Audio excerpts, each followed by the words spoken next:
আজকের পৃথিবী যেন আগুনের উপর হাঁটছে। যুদ্ধের আশঙ্কা, পরাশক্তির সংঘর্ষ আমাদের গ্রাস করছে।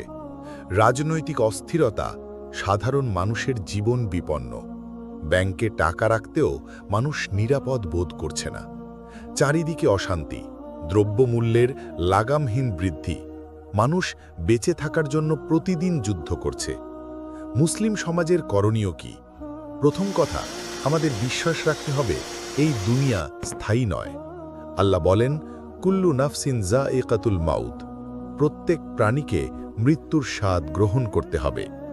এই পৃথিবীর সংকট, যুদ্ধ সবকিছুই আল্লাহর পক্ষ থেকে পরীক্ষা। রাসূল সাল্লাল্লাহু আলাইহি সাল্লাম বলেছেন, ফিতনার সময় আমল ঠিক করো।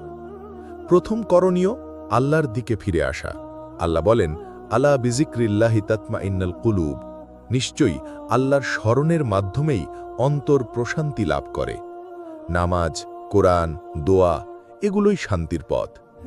দ্বিতীয় করণীয়, মুসলিম সমাজে একতা গড়ে তোলা। মুসলিম মুসলিমের ভাই। হিংসা বিদ্বেষ ছেড়ে একত্রিত হতে হবে। তৃতীয় করণীয়, হালাল উপার্জন করা। সুদ, ঘুষ, অন্যায় লেনদেন থেকে বিরত থাকতে হবে। চতুর্থ করণীয়, আতঙ্কিত না হয়ে আল্লাহর উপর তাওয়াক্কুল করা। রিজিকের মালিক আল্লাহ। পঞ্চম করণীয়, ফিতনা থেকে দূরে থাকা। ফিতনার সময় ঘরে থাকাই নিরাপদ। বিশ্ব যদি তৃতীয় বিশ্বযুদ্ধের দিকে এগিয়ে যায়, ইসলামী আদর্শ মেনে চললে আমরা নিরাপদ থাকব ইনশাআল্লাহ। নিজেদের বদলাই, সমাজে একতা গড়ে তুলি, সর্বদা আল্লাহর উপর ভরসা রাখি। আল্লাহ আমাদের হেফাজত করুন। আমিন।